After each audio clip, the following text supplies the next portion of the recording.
Nay, bakit po? Mga sinungaling kayo? Paano niyo nagawa sa akin to, ha? Nay, anong sinasabi mo? Hindi namin maintindihan. Ikaw, Scarlett, sabi mo doktor ka, di ba? Bakit katulong ang trabaho mo sa New York, ha? Nay. Ikaw, Brianna, teacher ka, di ba? Bakit nakita ka nilang nasa bar at sumasayaw-sayaw ka pa? Ikaw, Michael, akala ko may engineer na ako. Ngayon pala, nangi-scam ka lang ng tao! Bakit nyo tinago sa akin to, ha? Nay, hindi kasi ako nakapasa bilang nurse sa New York. Sabi nila, mas magaling kasi talaga si Brianna compare sa akin. Kaya rumakit muna ako bilang katulong para makapag-aral ulit. Oo, Nay! Sumasayaw ako sa bar. Pero di ko binibenta ang katawan ko. Kailangan ko lang yung pera para makagraduate na ako bilang teacher. Ayoko na kasi manghingi sa'yo eh. Ang baba kasi ng sweldo ng engineer, Nay. Kaya humanap ako ng paraan para kumita ng pera. Alam ko mali ang pagiging scammer pero yun ang bumuhay sa akin, Nay. Mga anak! Sana sinabi niyo sa akin. Pamilya tayo dito, diba? Magtutulungan tayo. Bakit tinago niyo sa akin? Natakot kasi kami, Nay, na baka ma-disappoint ka namin. Alam kasi namin yung paghihirap mo. Mapag-aral lang kami. Anak ko kayo. Gagawin ko lahat para sa inyo. Sa tingin niyo ba hindi ko kayo tatanggapin, ha? Kaya itigil niyo na yung mga ginagawa niyo. Lalo ka na, Miguel! Opo, Nay. Sama-sama tayong bumangon. Nay, sorry. Wow, ang sweet naman. Isa ka pa. Gusto mo talaga masira itong pamilya namin, no? Lumayas ka dito, pamilyang peke! Ano? Palibhasa, di ka mahal ng pamilya mo. Mga ate, kuya, proud pa rin kami sa inyo. Mga anak, simula ngayon, sama-sama na tayo, ha? Walang iwanan at walang magtatago, ha? Promise? Promise, Nay. Hindi na kami magtatago.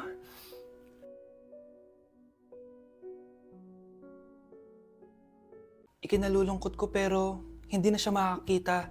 Masyado nang malala ang damage sa mata niya. Mahal, hindi tayo susuko, ha? Gagaling ka. Mahal, huwag ka na magpa-stress. Ginawa naman natin lahat, diba? Mahal, magpahinga ka muna dito, ha? Maluto lang ako ng pagkain. Hi, Ramon. Rosa, bakit nandito ka? Balita ko, wala nang pag-asang makakita yung asawa mo. Ibig sabihin, magagawa na natin lahat ng gusto natin. Shhh! Huwag ka maingay. Masisira plano natin. Sinasabi ko na nga ba, may pinaplano kayo ni Rosa. Mahal, kain ka na nito paborito mo. At talagang hinahayaan mo lang dito si Rosa, ha?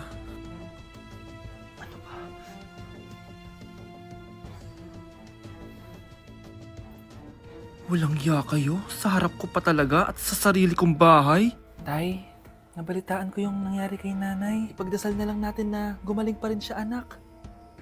May CCTV dito sa bahay. Kailangan kong makuha yung mga files na yun. Nay? Nay? Nakakakita ka? Anak, please. Huwag mo muna sasabihin kahit kanino na nakakakita na ako. Nay, akala ko ba bulag ka na? Matagal na akong gumaling, anak. Hindi ko lang masabi kasi may masamang kutob ako dyan sa tatay mo. Sir, good news! Base sa recent lab test ng asawa niyo, nagre-recover yung mata niya. Ano? Ba't parang hindi kayo masaya, sir? Uy, Mare, may field trip kasi yung anak mo. Kailangan ng pirma ng parents. Rosa, sumagot ka. Kapag pinirmahan mo to, akin na lahat ng mga kayamanan mo. Oh, pirmahan mo na. Tita, wala naman ako field trip ah.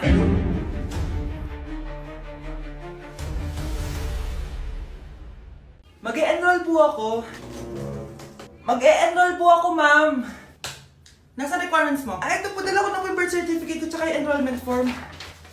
Oh, mga original to. Nasa yung mga photocopy na ito? Photocopy? Sige po, wait lang po, ma'am. A few moments later. Ito na po yung photocopy, ma'am. Bumalik ka na lang bukas. Sarado na kami. Lo, kuya, wait lang. Mag-aayos lang ako, ah. Hoy, bilisan mo naman! 1, 2, 3! Kuya, sandali! Ang pangit ko tuloy sa ID! Kakainis naman si kuya! Section A. Basta ng section mo? Section A ako! Ah! Magkaklase ulit tayo! Ah! Makakakopya pa rin ako sa'yo! Hi, Miguel! Anong section ka? Section B ako. Ikaw? Hindi kami magkaklase ni Crush. Sige. Section A kasi ako eh. Good morning, class! Excited na ba kayo sa panibagong school year? Bad trip? Siya na naman yung teacher ko. Bakit, Scarlett? May problema ka ba sa akin? May problema ako dahil may favoritism ka. Ang lakas mo magreklamo. Eh di ka pa naman enrolled.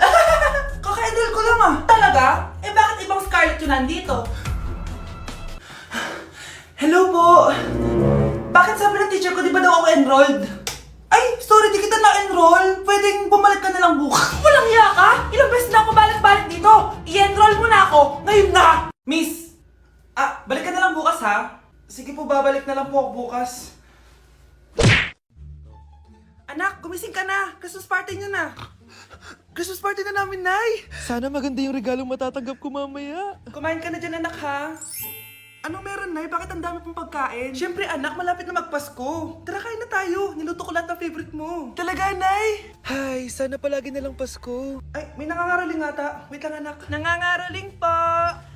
Ang seselage awetan na witang hando sa nga ng Pasko magmalaba joy joy.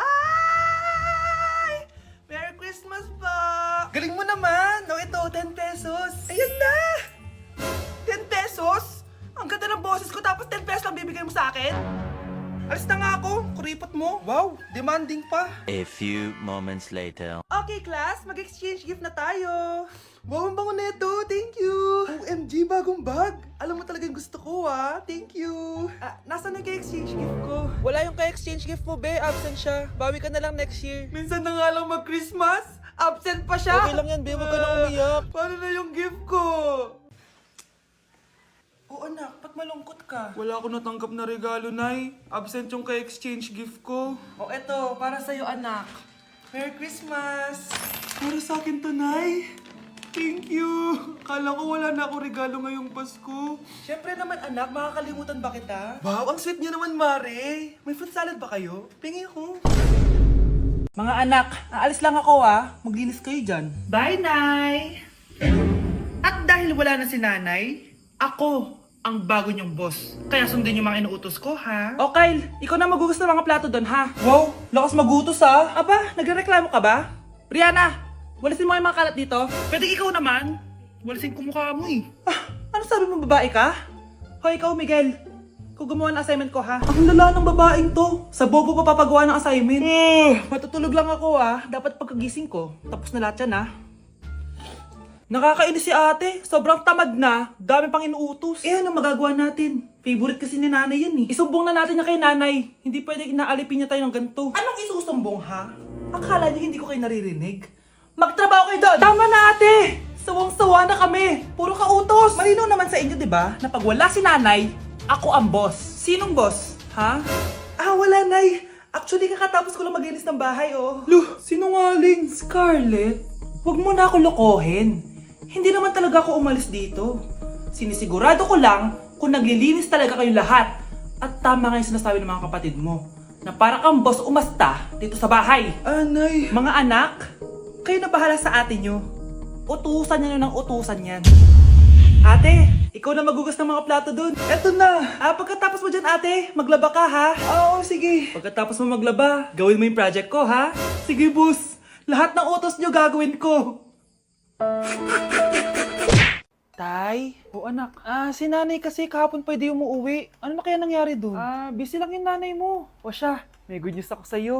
Malapit na tayong yumaman. Anong ibig sabihin nun, Tay? Basta, hintayin mo na lang. Opo, Tay. Mabibili mo na lahat ng gusto mo, anak. Nasaan na kaya si nanay? The subscriber cannot be Nay, reached. sumagot ka! Please try again later. Anak, may aasikusuhin lang ako para yumaman na tayo. Ikaw muna magbantay ng bahay, ha? Tay, si nanay kasi ilang araw nang di umuwi. Wala ka pa rin bang balita sa kanya? Scarlett, di ba sabi ko sa'yo, busy ang nanay mo? Babalik din yun, huwag ka mag-alala. Sige na, ha? Kainis, wala na naman signal. Kailangan ko tawagan si nanay. Naku, Mare, tigilan mo na ako, ha? Scarlett? Aling Rosa? Bakit po? Bakit nandito ka? Hindi ba dapat nasa burol ka ng nanay mo? Burol? Nagjo-joke ka ata, tita. Buhay pa yung nanay ko. Eh, kakagaling ko lang dun eh. O eto, hindi ba't nanay mo yung nakaiga dyan sa kabaong? Scarlett, anong ginagawa mo dito sa labas? Tay, explain mo to! Bakit nakaburol si nanay, ha? Kaya siguro hindi siya umuwi ng ilang araw.